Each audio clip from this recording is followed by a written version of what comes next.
quick review of part 1 and then kick right into part 2 with, I think, the inherent transgression.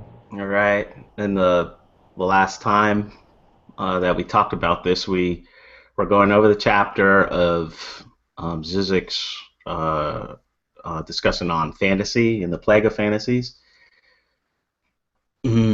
Zizek's idea of what a fantasy is a lot different than what the normal intuition of what a fantasy is.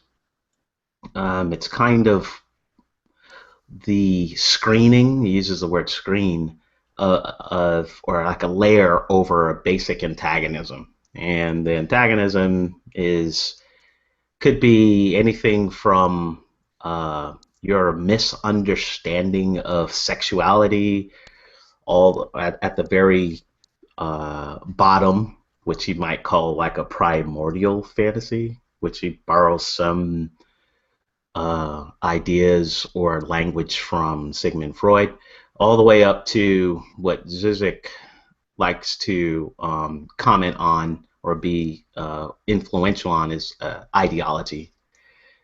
So anything we're talking about capitalism to talking about Nazi fascist ideology, those types of things. So fantasy and his description of fantasy is having to do with all of those things. So it's very broad and it's counterintuitive on different levels. And so let's talk about it. We already reviewed what fantasy is, what the basic idea of what fantasy is. Zizek, if you remember, he's a materialist. And he talks about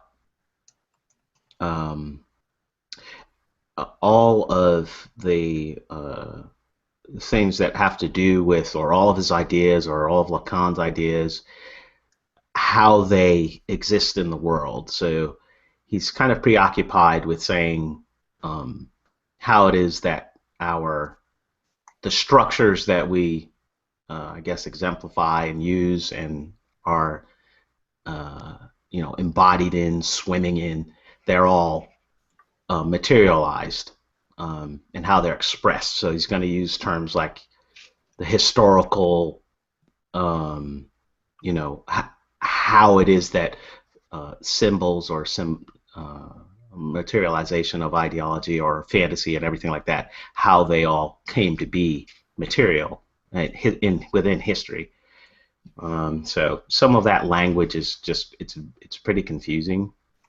A lot of it's like borrowed from Hegel and other people who are themselves very confusing. So let's go here. This part 2 of the fantasy chapter is using a lot of Kantian terminology. We kind of decided that it was pretty confusing to try to understand it that way.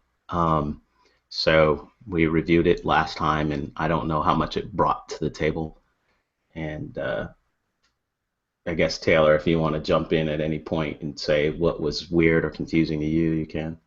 I'm going to skip over that chapter. I think it was more some of the stuff on the historical section. I don't remember what that was. Maybe on the post, the narrative, so not this area. Yeah. Rebecca, do you have anything? I don't know if you read the first part or just a second. I started with the first part, but I'm not even through that yet, so. Yeah. You really could start with that second part. I actually think it's easier when really? it gets some. Yeah, I was going to ask, actually. So the second part, this part that we're looking at here? Where we stopped last time that we're going to get to for part 2. That part I thought easier. At least the first section I found easier than the material before it. Okay, so you're talking about inherent transgression. This is where we Yeah. Which we're not there yet, but okay. It's fine. Keep going with the other. All right. Intersubjectivity.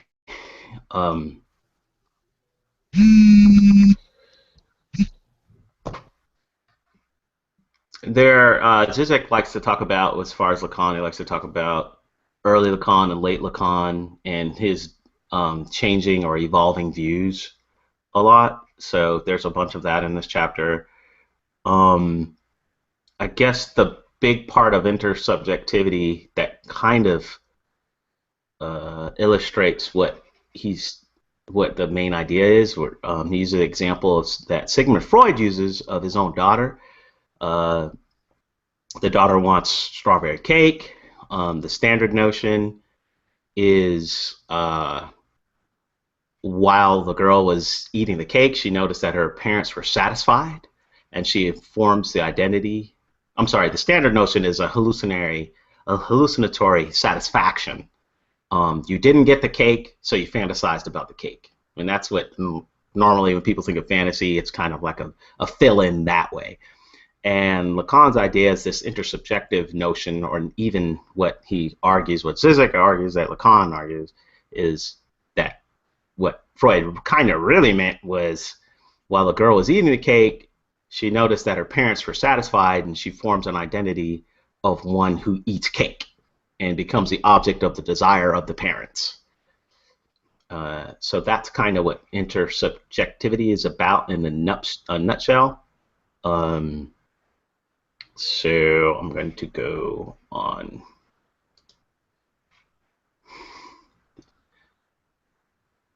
The narrative occlusion of the antagonism. It's again going into some of these big topics like capitalism and just even your definition of history.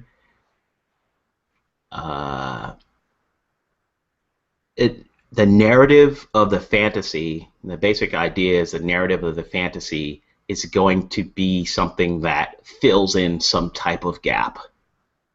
And so Zizek likes to use ideology of capitalism. The gap that is filled in within the ideology of capitalism is that there is some type of paradox or contradiction when you're thinking about capitalism, about the story of it. And originally, like, there's some kind of pre-capitalist that, like during feudalism or something, that is some kind of pure capitalist, and that there was never any transgression, or I'm sorry, never any conversion from feudalism into capitalism that took a series of steps that was very, very, very violent. Like when we think about capitalism coming to be, we kind of think of, there were people who were lazy and there were people who were not, and those were the good capitalists.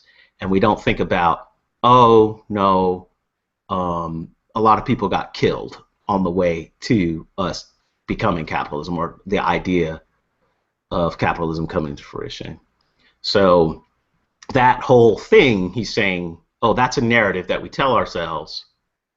And one way to pick that out, and I believe that's in this chapter, is you can kind of tell that there's a fantasy happening when everything kind of just fits nicely in this temporal line.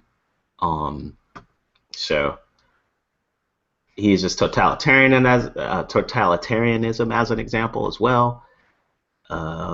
This is kind of a somewhat confusing example to use. The capitalism is, I think it's good. Before I thought the idea of using capitalism as an example was bad, but since we're all involved in it and we've absorbed that ideology, I actually think that it's good. It kind of makes you think about, okay, you need examples from ideologies that you're not inside, like, say, fascism, and you need examples of ideologies that you just accept so much that you don't even look at it as an ideology, and he uses capitalism. And so I kind of believe that a lot of why some of his descriptions are very difficult, and why he seems to use examples that are really complex, is because he has to point at things that we all accept in order to get that kind of example, and capitalism is one of them. It's just really hard to critique capitalism in capitalistic, state, right? So that kind of, this chapter and other chapters, he uses that example a lot. Another kind of idea within fantasy is, well, he kind of has this, in the after the fall portion of the chapter, he kind of has this idea of I want to say that it's kind of like a meta narrative. There's kinds of narratives, and he says, look out for this kind, to tell her that it's a fantasy. That's how I kind of understood it.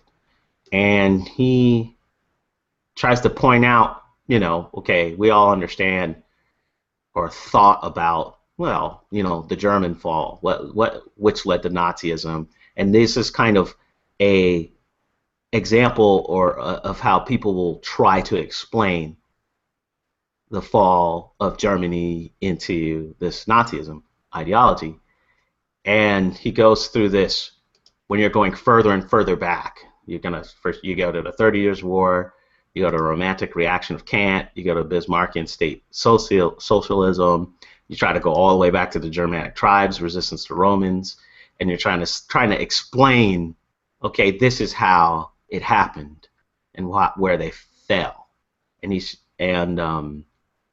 that is an example of him saying you can never actually, well, it's very difficult to find out where the fall happens. So the fall never occurred in the present. It's kind of this idea.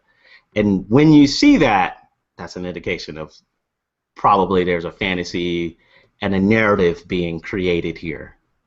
So, and he also, even points at Foucault and says, he does the same thing when he's talking about sexuality. So this is a critique of Foucault, contemporary, right? So when did sexuality emerge? And he goes further and further and further back in order to try to explain where it came from. But and this chapter is about how, well, one of it is kind of difficult to do that, and you might be yourself falling into an ideology when you're trying to do that, and you're actually like creating a narrative, and you'll start doing all of these weird things that he talks about. Let's go on.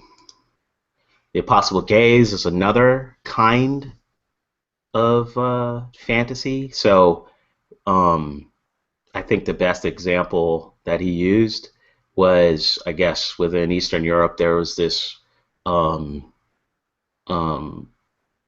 either a movie or some type of literature that, or fiction that was describing aborted children on an island, and they are reproachfully staring at their parents. And that's an impossible gaze. It's not something like aborted children can't stare at their parents. And so you have to look out for narratives that have an impossible gaze inside of them. And you can kind of tell that as a fantasy. That's a reoccurring thing that would happen within fantasy. So these are kind of all what I'm thinking of as kind of like a meta fantasy or something of that extent. So now we got to the inherent transgression. And this is where we left off last time. So we described some of these things already, getting to this point. So fantasy is a primordial lie. It's kind of a thing that we tell ourselves, and it could come all the way from something very deep like a sexual drive or something like that. And since we don't understand it, we create this fantasy.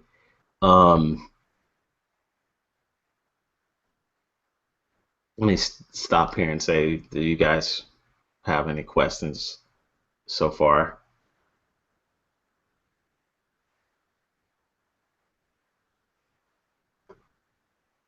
I think, Taylor, your mic's off. Yeah, I'm double muted, sorry. Yeah. I don't right now. I'm trying to update all the titles on the uploads to Imager, but no questions right now. All right. Rebecca? Let's do this.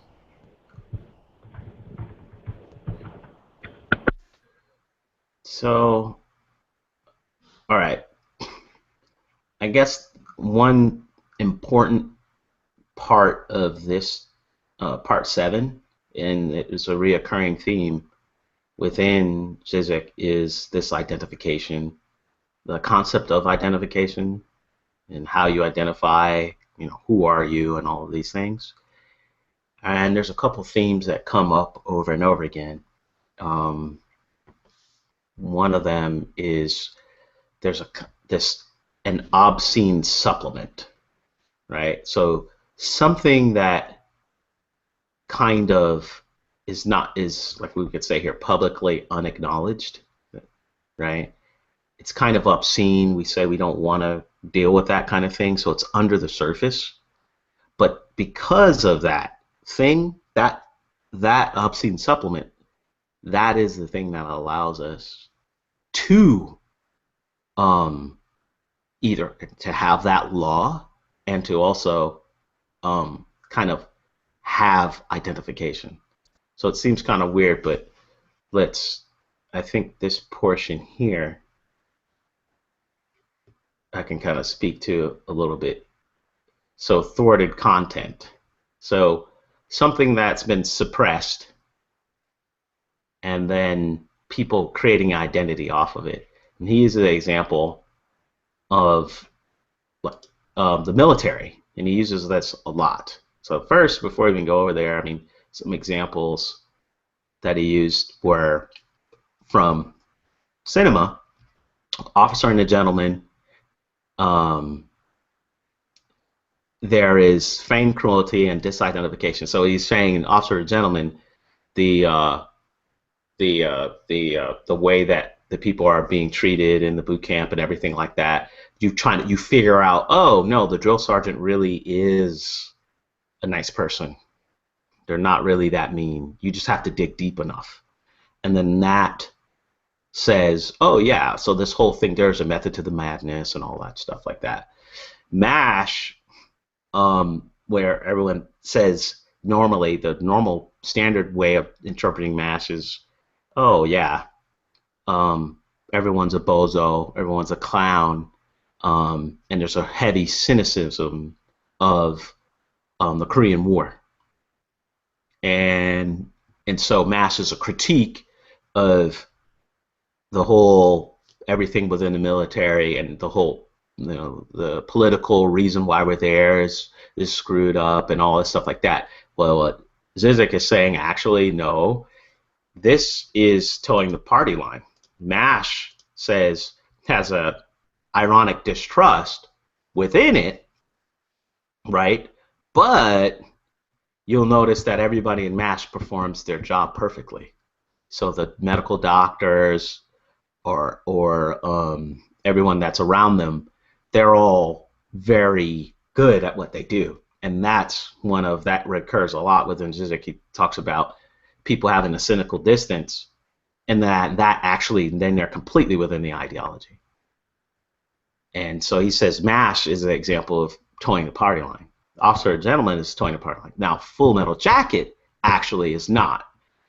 The over-identification of the guy that has the nickname Gomer Pyle in Full Metal Jacket, where he says, oh, I am completely inside of this, the Marine Corps' ideology and all that stuff, and he goes ahead and kills the drill sergeant. And then near the end,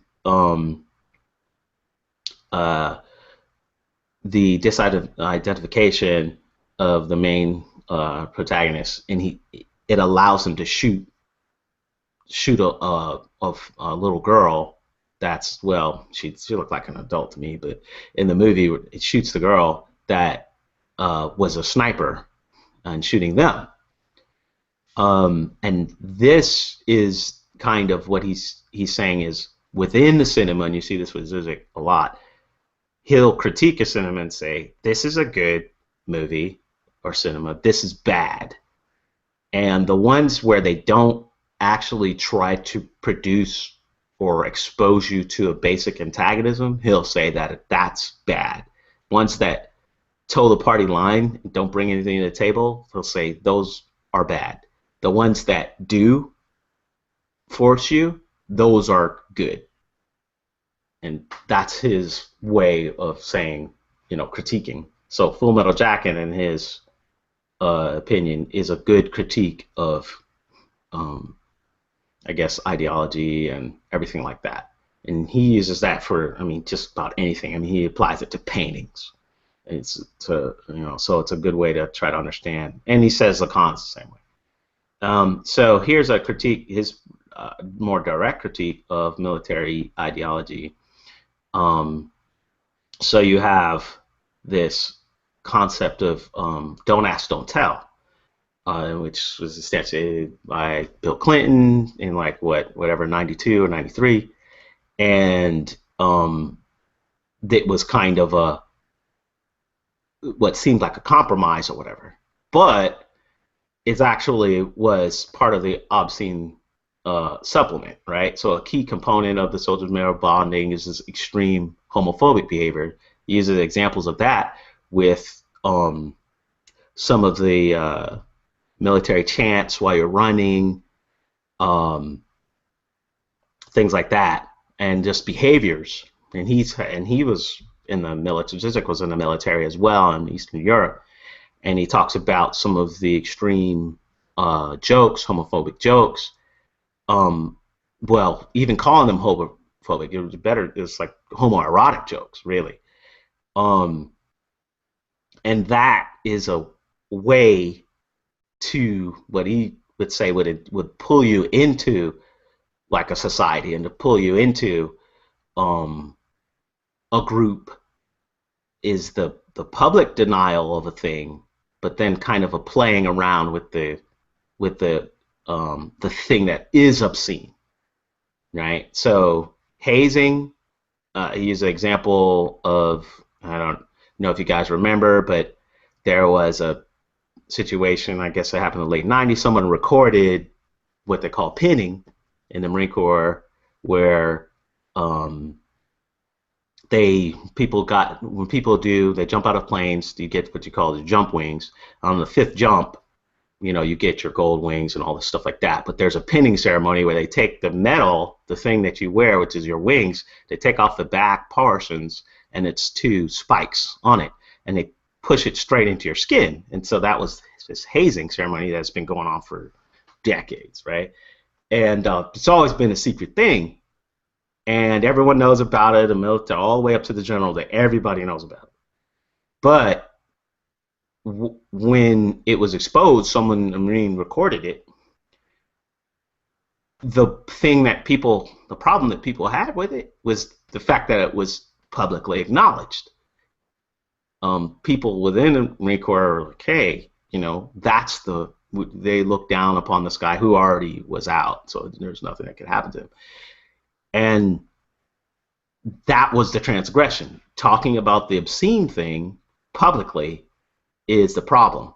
But not talking about it and having it there, it creates this way, it creates a kind of bonding. So it's kind of you can almost look at it as demagoguery, you know, where you talk bad about a person, hey, that person's wrong or bad or whatever, and it's very hard to resist, or someone points over and says, you're better than that person over there. It's very hard to resist the desire to say, yeah, I am, right? And it's kind of, that's how I look at it with this obscene supplement. There's just you're trying to create an outsider and all this stuff like that, and people will get together and try to form some type of bond around that. So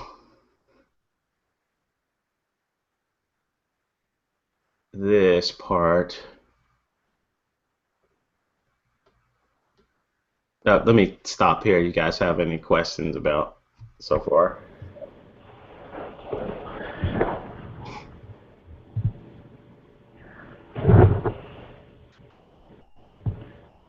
This one, all of this made a lot of sense to me. Probably partly because we've been talking about a lot of these movies and what the meaning and everything behind, but they seem a little bit easier. It's like they were easier to grasp. So when he starts talking about how the fantasy, the structure of it, helps hold everything together, and whenever you push through to the fantasy completely, then it falls apart. Or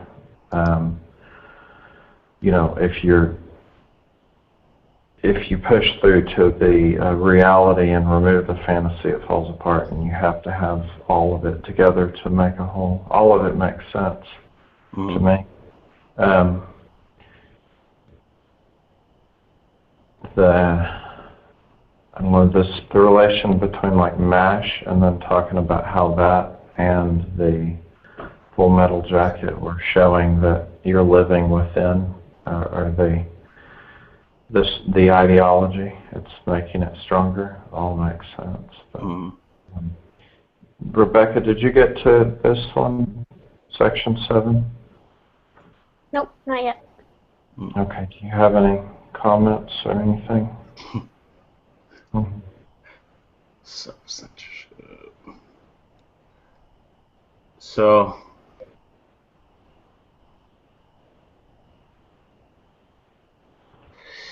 you'll see Zizek. So Zizek is in some ways he's a structuralist. In very few ways he doesn't identify with structuralism directly. He definitely doesn't identify with post-structuralism. He tries to go between those two things, which those two topics are kind of confusing. But Foucault is one that he tries to point out that there are. He's another one that kind of it's hard to put into either of those two categories. Structures being, one way to understand it is kind of there's a grammar that's built into us that we kind of can't change, and they're repeatable across all cultures, kinds of things. And then a post-structuralist is one who says, well, no, those are arbitrary and completely, right? So Derrida would be a post-structuralist. Foucault, it's kind of, and then there's a bunch of people names that are like the French, philosophers, Foucault being one of them. He's going to be someone who kind of straddles, just like Lacan and just like Zizek and some of these other people. And so they struggle, you see them struggle they'll have some topic that they're preoccupied with, like Foucault's sexuality, that I'm saying they're preoccupied with. Sexuality and power and resistance, like it says here, and trying to describe, okay, this thing here, how does it come to pass? And Zizek has this way of describing it, and Foucault has a way of describing it. Zizek's going to be borrowed heavily from Lacan. And so he's always talking about law and instantiation of law. How does it exist? The value of it, the incentives surrounding it, and these types of things. So with Zizek, I'm going to go ahead and say, like, this portion right here, the eroticization of repression, is going to be kind of this obscene supplement piece that he says sustains law. And he's said, so when you're trying to figure out, and again, why does law matter? So law is another thing that's part of ideology. It's something that affects everybody. We're always talking about it, preoccupied, saying something's against the law, and it could be you have this idea, anything that's written, that's law. right? And then there's unwritten rules that are everybody verbally acknowledges, well, you shouldn't do that, right? You shouldn't pick your nose in public. That's not something it's obscene to talk about, but we kind of accept it. And so, we can point it out. And you're kind of dumb for not knowing it, that kind of thing. We don't want to point it out to each other. And then there's kinds that are just completely obscene that you don't say, but you're an idiot if you don't just obey it, kind of thing. And talking about and repressing those laws, and there's this obscene, his thing is that all of it has obscene supplement. All of it has it. And that's his whole critique of Foucault here. Foucault's thing is he's big about whenever there's some type of law or something that's instantiated as a law, it creates the resistance immediately. And it's kind of this symbiotic idea. That's at least Zizek's understanding of it. And Zizek has this other where he's like, well, the more descriptive way to understand it is focusing on the obscene piece.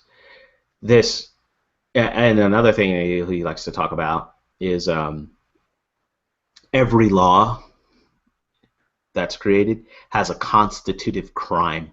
And he uses an example of a bank, right? He says, like, what's the robbery of a bank as compared to the founding of a bank? And that's, I forget who it is that he's quoting, but he's saying basically banks inherently are doing something that is wrong. Kind of maybe the idea of lending out money that you don't really have taking luxuries, right, that other people don't really have. For instance, you can't lend out $15 if you're given, or you can't lend out $10 if you only have $1. Someone gave you $1, you only have that, and you decide to, hey, I'm going to lend out that. You can't do that, right? You can't just print money or have some type of guarantee. You got to be a bank in order to do that. And it's kind of like, whoa, that sounds like some type of weird Ponzi scheme. Well, that's how banks work. And it's kind of, I believe that's what he's getting at. And so robbery, the same kind of thing. He's saying, oh, there's a constitutive crime that has to happen in order for our laws to be made. Like for a nation to be made, there has to be some war. Some people are going to die. And then you're going to make the laws that say, oh, okay, don't kill people. Well, we already did the killing, so we're good to go now.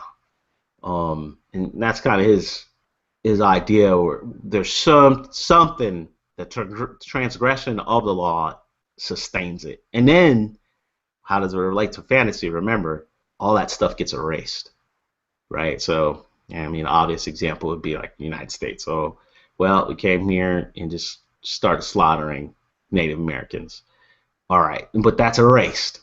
Like, we can't. It's not something that you talk about when you're talking about the founding of the country. You talk about the founding fathers and good stuff. You don't talk about, well, we're giving people smallpox with blankets and stuff like that. So that kind of thing. I think for me, we already went over this part with the law. Or I'm sorry, with art. It's kind of confusing to me, but I don't know. Do you guys have any questions? Can you go back to the art portion? All right. Oh yeah. That was last time, right? Yeah. We did get to the art portion. Yeah. Yeah. Mm-hmm.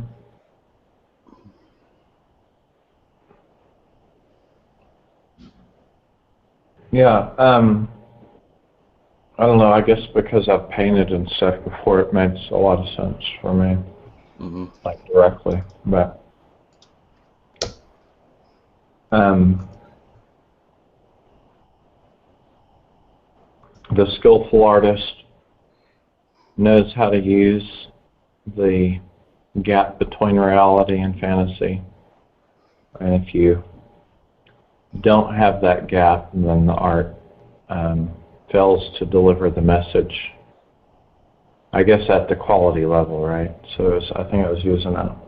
Trying to see if you have it, but the statues that have been defaced and have the broken hands and all that, and when art historians start trying to talk about it was holding a spear or they were holding this and all that, so it could be any different thing, but it loses some of the meaning whenever you start adding those details versus the overall meaning was a gesture or the idea versus a specific incident. And it's I don't know, like a physical representation of the, I guess the concept of the fantasy separating some other idea that we have, but you can actually have that in a physical form. At least that's kind of what I got out of it. But yeah. So I think Zizek's thing, remember, is he's always, he's a critic, right? So he wants to go and say that's bad and that's good, and he loves doing it. So what does he call true art? He says manipulating the censorship of fantasy, revealing the falsity, and the screen masking the fundamental impossibility. So artists, like you said, they're playing around with the emptiness. They're playing around with the missing things. And they like to, and what he's saying, the true art is going to be the one that's going to try to force you to deal with the missing things, the lack, in some way. What do you mean by deal with? They're going to expose you to it. You're going to contemplate it. Maybe they're going to inject it into your subconscious. I don't know. But okay. The ones that just, I guess, kowtow to the fundamental fantasies, that just say, I'm going to paint the world as, and they include the ideology right in there, and then they don't try to play around with the gaps, with the lacks and all of that stuff. He says, you're bad.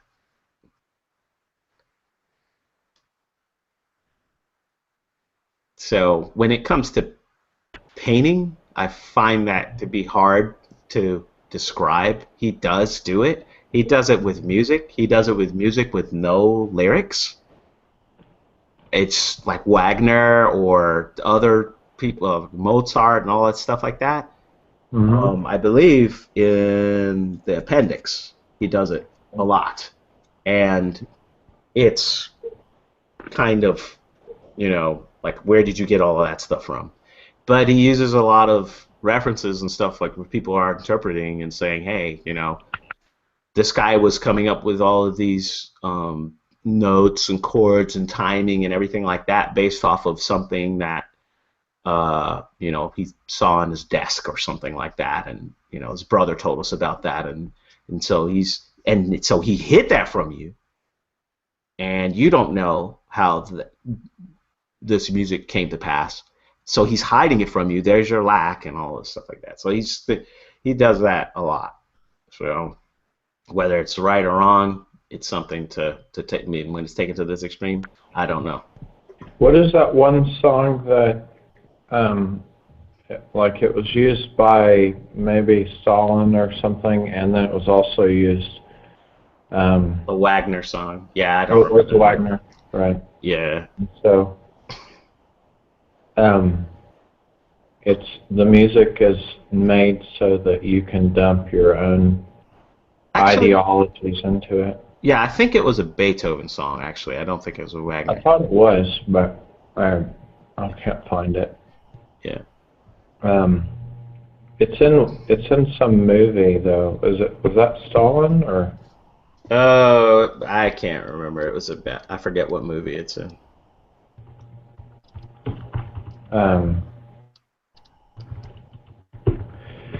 Yeah. Anyways, and so it seems like that's the same sort of thing he's talking about, and I guess for me it sounds as simple as what makes you imagine stuff happening in the gaps or off screen, right? So there's something happening right off to the side that you can't see, or behind something, or a closed door or whatever. Yeah. There's a difference between here's a small little house and it makes you think of like, okay, a cozy little house, versus you see the house and now you start thinking about what's going on, and then you keep going on and on and on what you could read into it that's not there, but you start going down that way, right? And then can you get someone to guide their imagination with whatever? I don't know. It all makes sense, but it is hard to describe. Yeah. Well, again, the part of my reason why I read some of this stuff is trying to get at why. Is it really hard to describe, or is, the guy just crazy, right? And some of the reasons, his own reasoning about why it's hard to describe is because there are some things that you can only use ostensification with. So ostensification meaning pointing at a thing, right? You can't symbolize it. You can only point at it. And on top of that, there are some things that you can't point at directly. You can only negate and then negate again. And then that's the thing that you want to talk about. And he uses that, and we're probably going to get into that with this in the next one, so that's a good segue into this, the empty gesture. These concepts are hard to describe, right? They defy description. There's a whole concept called the real, Lacanian real, where he's saying you cannot. The real is, one of the definitions is that which is unsymbolizable. So how do you approach it? How do you get at it? And it's one way is these negation of the negations and stuff like that. So, but again, I was thinking of the Coen brothers, No Country for Old Men, and they use the lack all throughout that thing.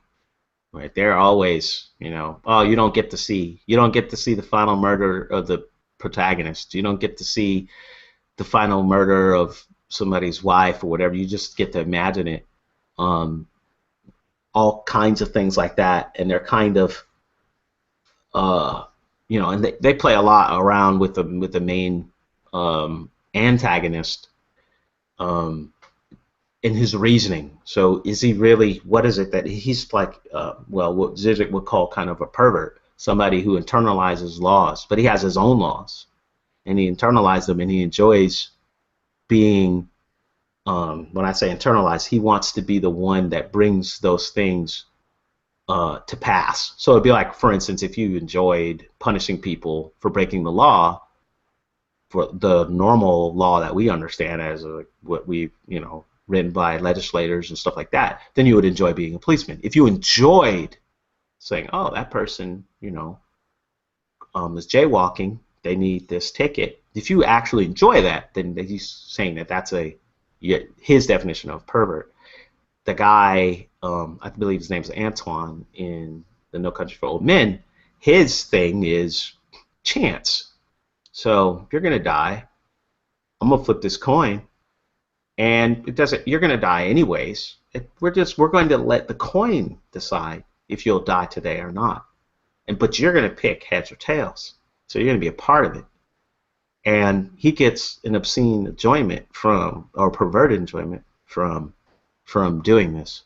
And the Coen brothers are trying to show you that, or trying to bring you to that realization, or make you confront chance, and confront like this radical, maybe immorality. If it is all chance, there's nothing wrong with what Antoine is doing, right? So, and to try to make you confront that, that's true art, that kind of thing. And then the guys that are on the Partially Examined Life, they talk about No Country for Old Men. They have a whole section on it. So, all right, so we got the empty gesture. Let's go ahead and talk about this. It was Beethoven's Symphony Number 9, Ode to Joy. Ode to Joy. All right, yes. Thank you for that. All right. All right, so empty gesture is something that you put out there that's meant to be rejected. That's all that means. So so why do we do that? One of his basic premises is that societies need this phenomenon in order to exist. So I like this example here where, and empty gesture is also a paradox. So we're getting into fundamental antagonisms, and that's what the relation to fantasy. Remember, the fantasy is a screening over some fundamental antagonism, gap, something that we can't deal with. So, all right, what's a paradox? Like belonging to a society, okay, requires a subject to embrace freely something that is forced on him, right? So that's a paradox. Freely, but it's being forced on you. Freely forced on you. Right? That's the forced choice component of the empty gesture. Right? So what does that mean? Okay, we gotta love your country. Right? You must love your country. You gotta love your parents. But you're kind of forced by remember all the written rules, all the unwritten rules, and these types of things. You're in the country, you're born into the country. So, you ought to love your country. So you kind of got this more ought, it's kind of a morality thing. And the ones that don't, well, there's something wrong with them. But it's kind of, well, we want to say it's your choice. Hey, you don't have to. You don't want to. But you know what? We're going to have these laws that kind of make you can be drafted if you're, a man, and these types of things like that. Or, I'm probably in the next draft, I believe they'll probably include women in, and all of these things that are part of society that you're forced into doing. That the draft to me is the one that's the extreme. Like you're going to die for the country, or you're going to kill people for the country, and too bad, right? No, you don't get to just go to a different country. If we catch you trying to go, we're going to punish you. That type of thing.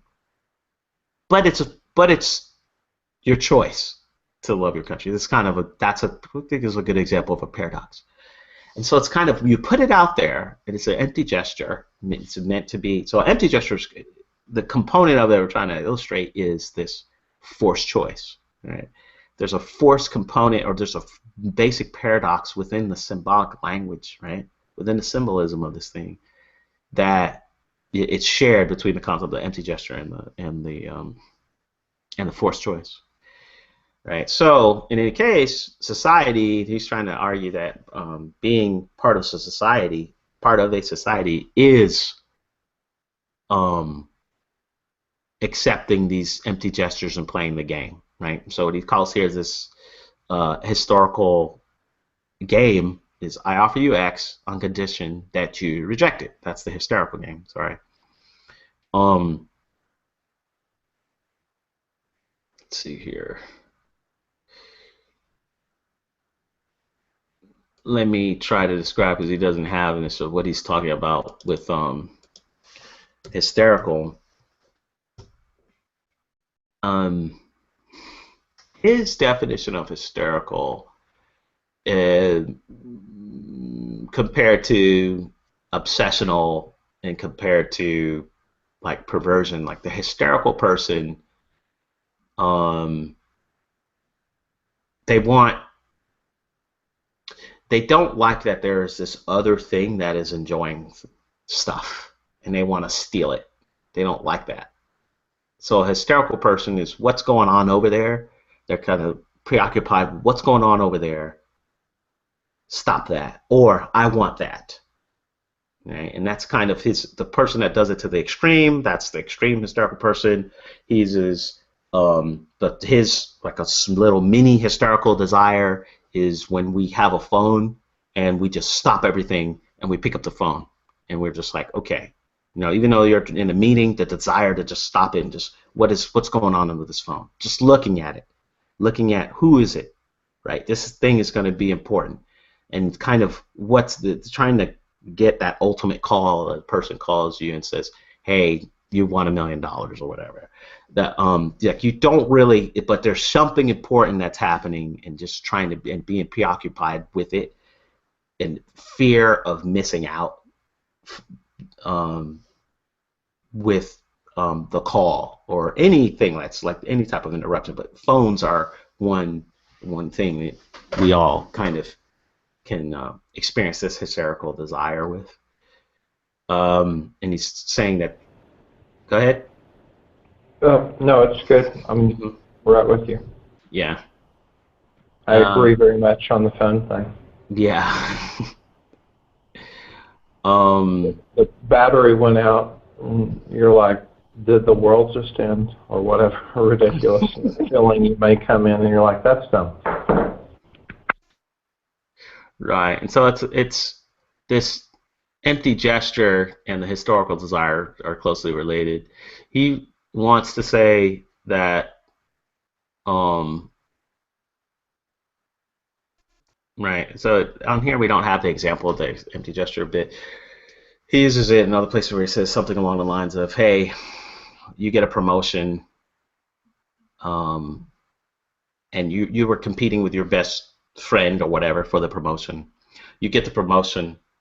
It's kind of one kind of unwritten rule could be, hey, you know what? If you really want it, you take it. And it's an empty gesture in that the friend needs to say, or supposed to say, oh, no, you want it fair and square, you take it. And then you go ahead and take the promotion. And that creates a bond between you and the friend. And he's trying to say that all societies have some instantiation that's like that. In order to be a part of society, there's going to be some empty gesture like that for all of it. So the one that we're, like being part of the country and all these things, there's the forced choices and things like that make you part of the country. Those are empty gestures that are given to us, and like, well, you don't have to love your country, but no, you really do need to.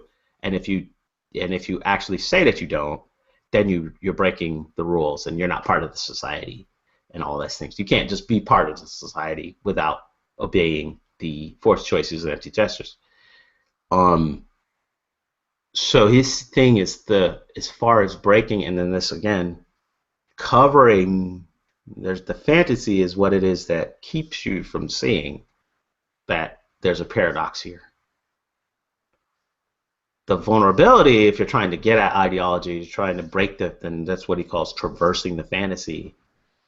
The way to do that is to expose yourself to the basic paradox, right? And one way to do that is to take those when it's an empty gesture. You take the choice. You take the thing that was. Now you're violating the unwritten rules or public rules or whatever. But and in a sense, like he says, someone offers to take you. They won the competition. They say, hey, you know what? You take the promotion.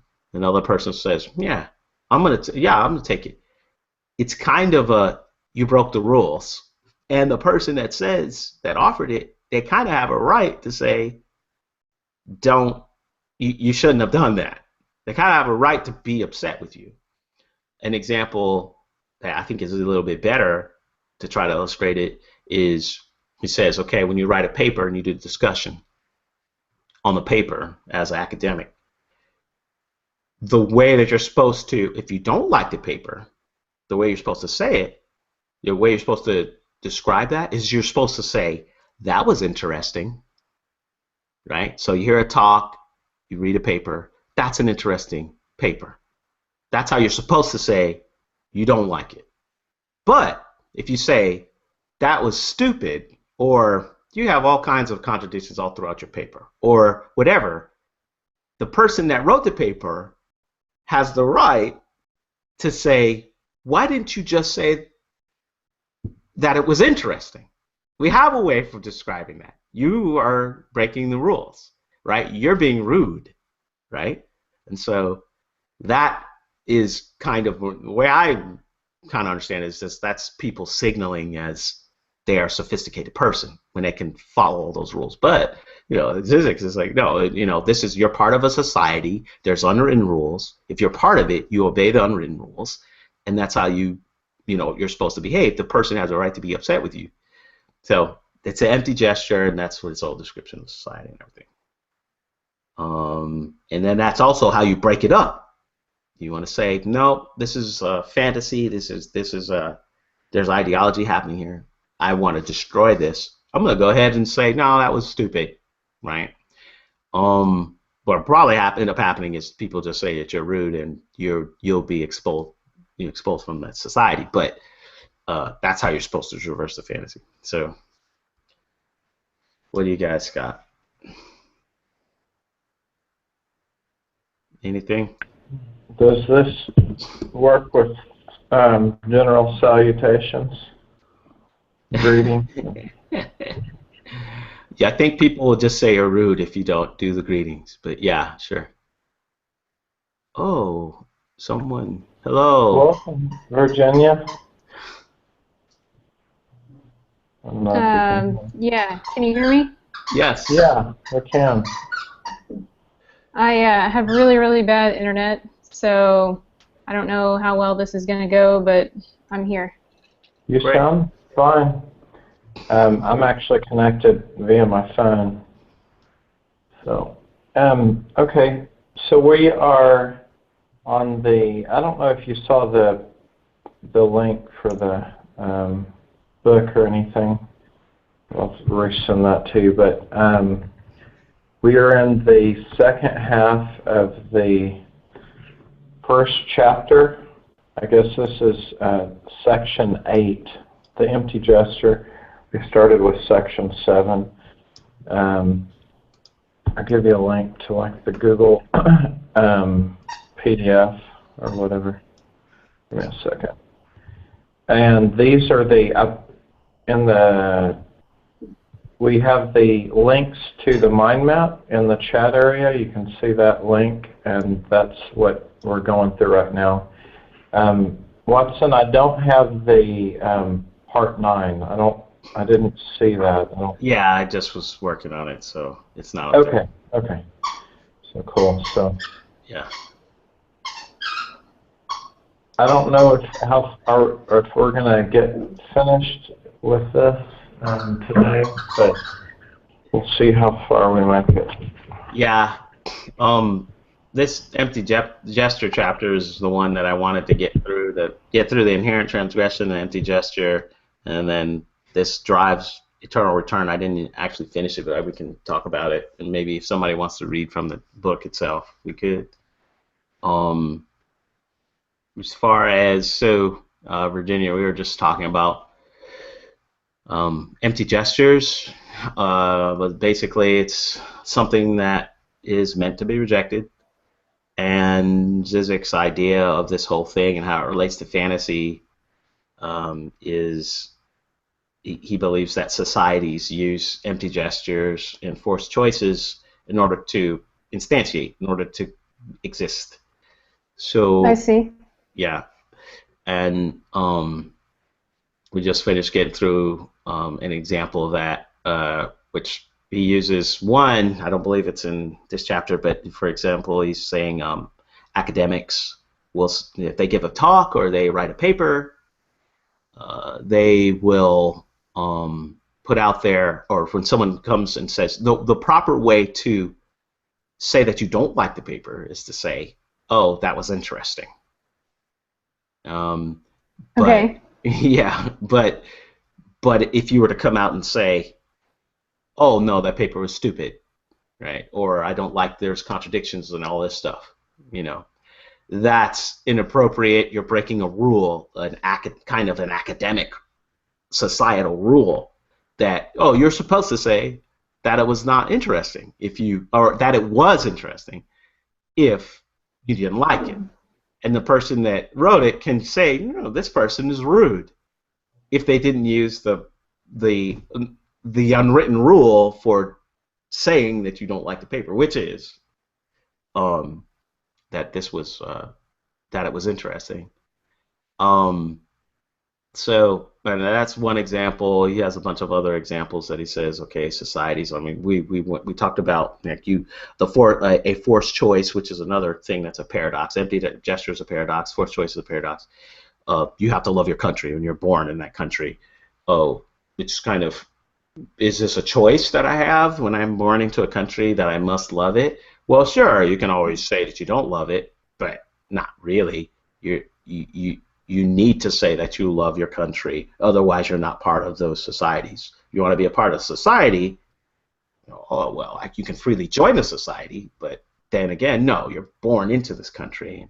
So they have this paradox that he says, okay, confronting that paradox, confronting forced choices and things like that, and having forced choices those are the things that instantiate societies and things like that.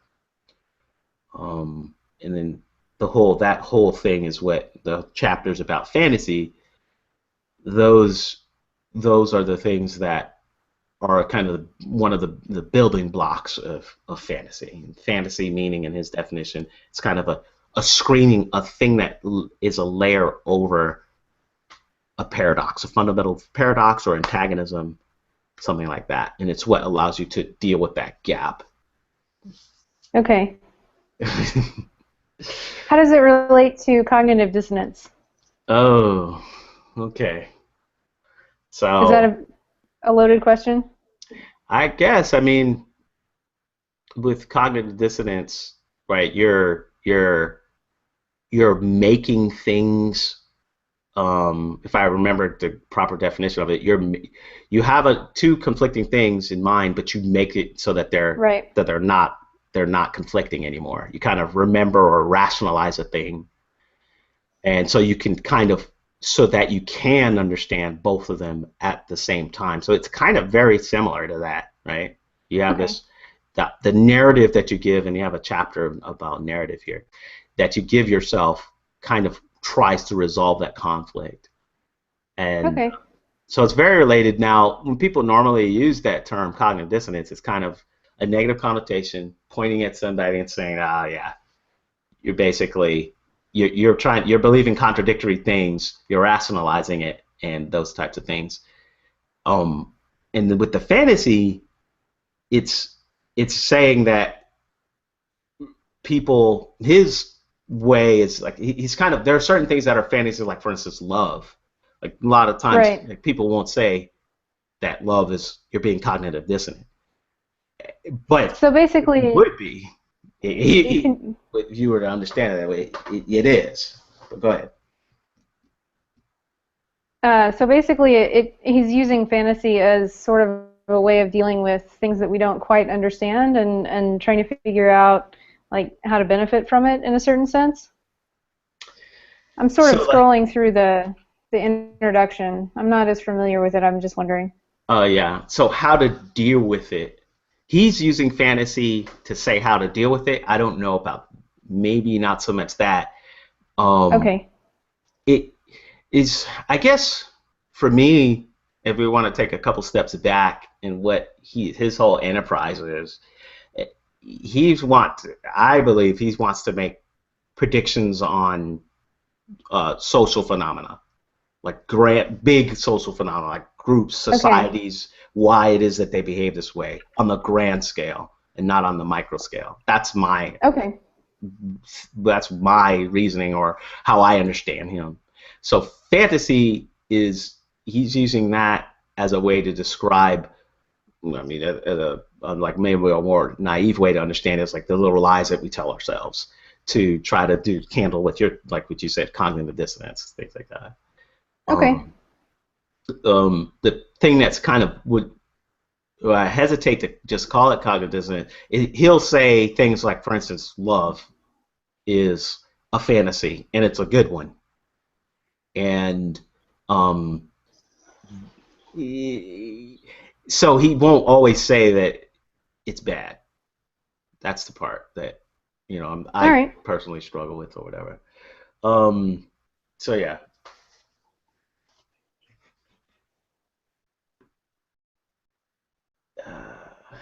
So does anyone else have anything on this?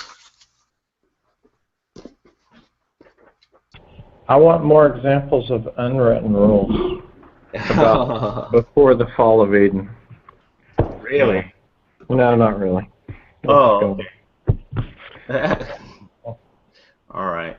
I'll let everyone else read the chapter and I'll see. No.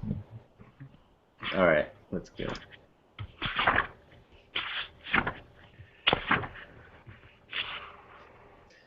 Empty gesture. So that part 9 is a confusing portion of the chapter. He talks about Nietzsche. He tries to reconcile Nietzsche with Sigmund Freud, and then Lacan. So it's tough. There's some concepts within Nietzsche where he talks about, let's see here. Yeah, the eternal return of the same.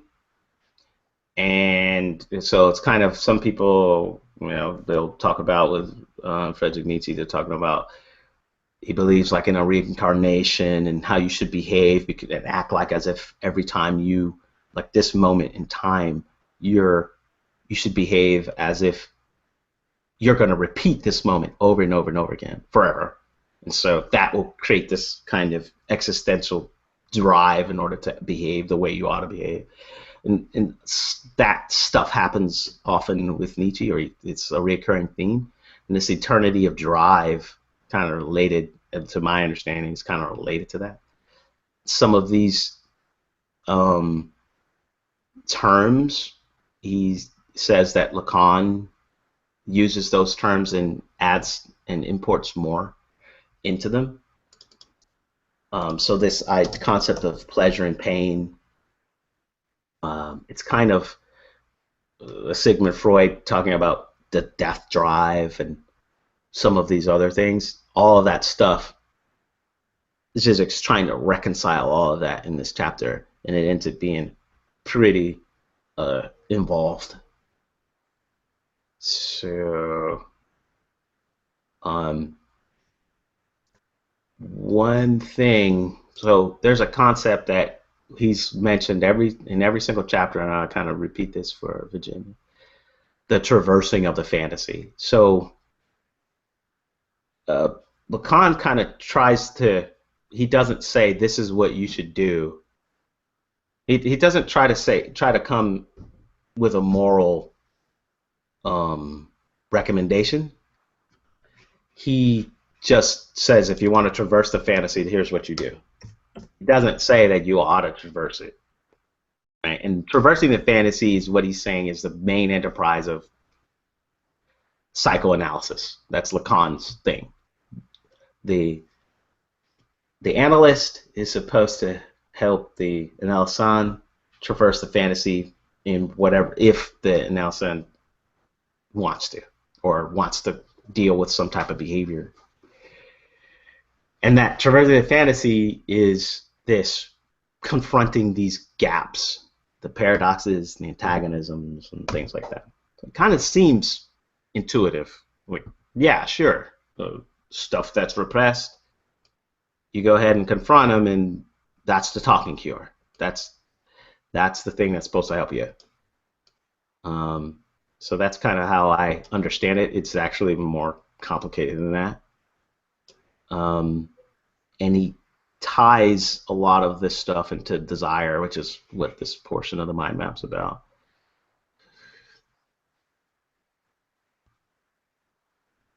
Is there any questions so far?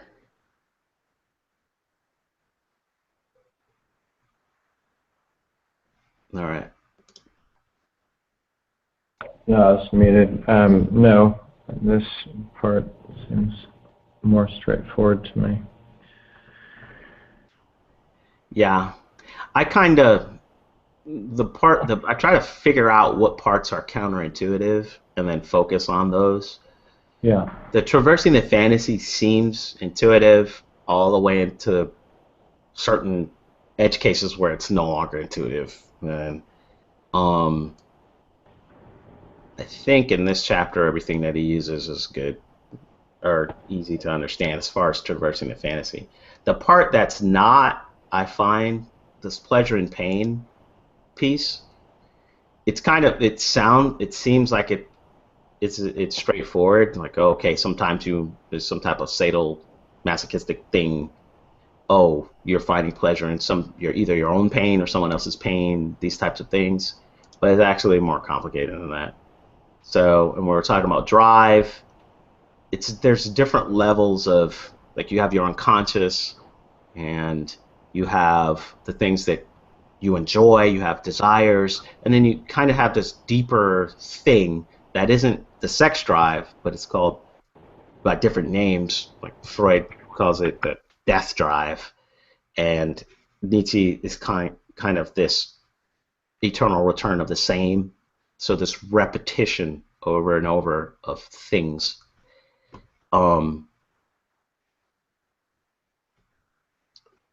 It's not the same thing as just being like experiencing pleasure. It's related, but it's not the same thing. So, and it's not simply you want to die either. So that's all I can really really tell you about it. From within this chapter, he didn't describe it enough.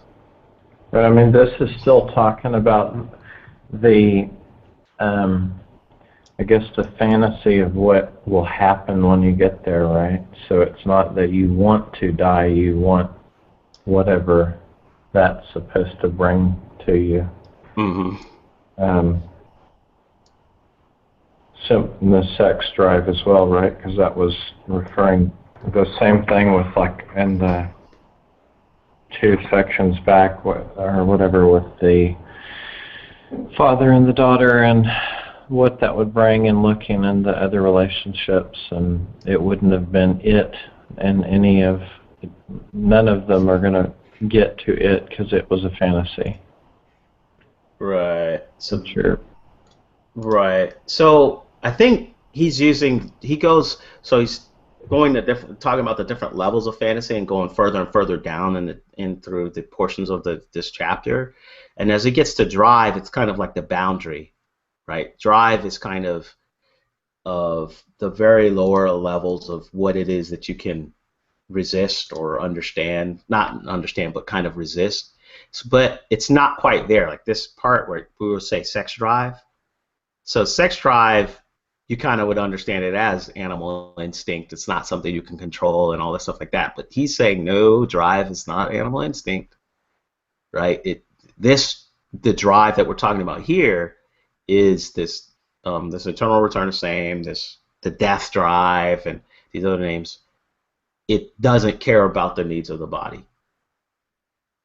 And it's kind of when Sigmund Freud's talking about it, and he used some of the examples, he would say, he's giving these examples of people that he would see, they would have these behaviors that go against self-preservation, or what he calls the pleasure principle. And sex drive and the pleasure principle are things he uses to explain, okay, behavior that you're going to take on, that it's going to, you're going to get gain, right, from it in some way. Now we would say something along the lines of you're going to promote your genes or something like that. And Sigmund Freud at least, would insist that you can't account for the behaviors of everyone within psychoanalysis that way. People do things that are, and now the naive view is that they do things that are self-destructive. And that's one way to understand it, but it's even more complicated than that. It's just they do things that are repetitive. They do things that you can't explain through the pleasure principle, because there are other ways that you might think are obvious that you can choose, and then they would. So they're kind of, in a way, I mean, you can say that they're broken in some way, like they're doing this repetitive thing over and over, but it's not even that either. It's, you know, he starts to describe sex itself in this as repetitive failure, and so again, starts interpreting different behaviors that we have as, whenever it includes this repetition, that's another fundamental drive. But again, it's not instinct. It's not something that you definitely can't change or whatever. So I don't, take it for what you will. I don't know.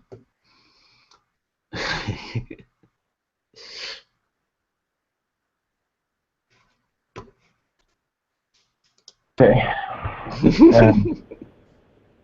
Yeah, I don't see it as related, I guess. I have it separated in my head from any type of the animal instincts or any drives like that. And I guess when I was saying sex drive, I was thinking more of like the ideal, like, I don't know, what was that? I don't remember what that book was, but it was talking about the ideal relationship was the woman was with, I don't remember what she was with, but the man is with like a bottle of beer or something. Okay, yeah. And it was, so the ideal was obscene and absurd because it didn't, right. None of the, if the fantasy became true, then it was ridiculous. Right, so like that example you're giving is comes from an advertisement, two different advertisements, one of them, or reoccurring themes. The princess that finds the frog. Right, the princess that finds the frog and kisses the frog, and then she gets the prince. And so this is a reoccurring theme that happens in children's stories, and then also in advertisements, things like that. And then you're saying, like, in that same analogy, like Zizek was saying, okay, so you've got the guy that wants a bottle of beer, right? And so he finds the beer or whatever, and he drinks it, these types of things. And then the funny and thing that would make you confront the fundamental gap would be, I mean, these two impossible things, a frog and a beer together, right? A frog kissing the beer or something like that. Right. And so it's kind of, it shows you that it's kind of, the fantasies are kind of ridiculous or whatever, or makes you confront these ideas.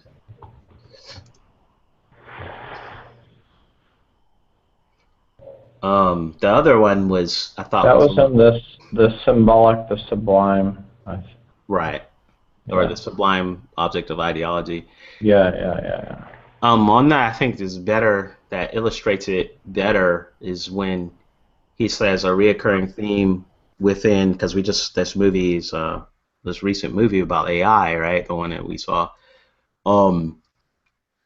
He says basically you'll never really find a movie where there's a male right. So for the male fantasy will be, okay, this android that I'll say the male concept, right? So when they're portraying a man, it's going to be, this female that is completely submissive. So you've got the android. So you've got the man, and they're always, okay, well, can we create the female android, the perfect thing that doesn't have any willpower, but we kind of want to make it have willpower. So we're struggling to, or have its own volition, right? Its ability to deny us and these types of things.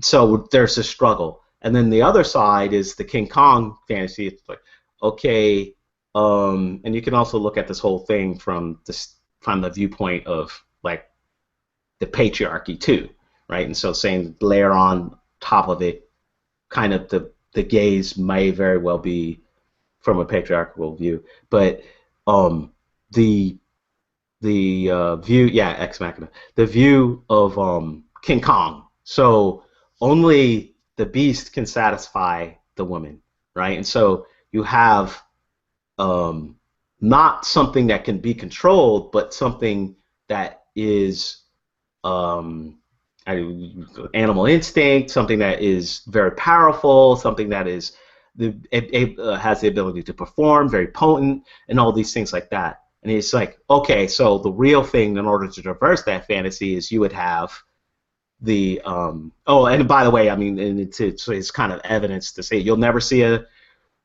very rarely see a man trying to get with a female monkey, and you won't see the movie about the female creating the android, right? You may, but those aren't the main recurring themes in these fantasies or whatever. So, what in order to traverse those fantasies or sexual ideas or ideologies, you would have King Kong or the monkey or the beast, making out with an android, basically, and that would make you see the ridiculousness of it.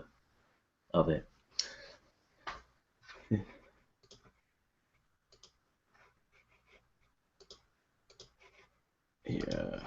So it's coming on 8:45. I think we're kind of over an hour. Yeah. What do we have? We have fantasy, desire, and drive, and then after that it's truth, desire. Looks like is that 2 more sections? Fantasy, desire, and drive, and then the truth, desire, and knowledge, fantasy. Right. I've just skimmed these last 3. Do we want to have a part 3? Yeah, it probably would be best. I mean, it's unless somebody wants to read from the book. Yeah. I mean, I can have all of these mind maps all put up there and whatever. And Seth probably would want to join. So. Hopefully, did he say he's available? He just couldn't make it on Friday. Okay. Let's do that then. We have 10 pages, and I know that those last 10 pages, especially since the last section is so thick, and yeah, we can take an hour on 10 pages of Zizek. Yeah, sure. Maybe that'll give Virginia and Rebecca some time. I had some handwritten mind maps for the transgressions, but of my own, but not like yours. Okay. Yeah, he gets the fantasy, desire, and drive gets into the part that I was talking about with the desire and the different levels, and drive being at the very bottom, and what is it that can create fantasy, and he starts talking about there is no sexual relationship and all these things like that. There's Lacanian statements and stuff. But, right. The fantasy is a narrative of the loss as you're going down the ladder of desire. Yeah. Well, Okay. I think we probably should wrap it up. If anybody has any questions, it'd be good. But Virginia, Rebecca, do you have anything? Nope. All right. Okay. Kind of jumping right into the drinking from the fire hydrant. Basically. Yes, absolutely. So, at least I think mine's a 2008 version reprint, and it's page 43, fantasy, desire, and drive. That'll be the section. I'll post it onto Partial Examine Life and on the Hangout as a comment. So we'll probably do Thursday or Friday next week. We'll reach out, see what everyone thinks, and then post a link in the next few days. All right. Thanks, everyone. All right. Thanks a lot, guys. Thank you. Yep.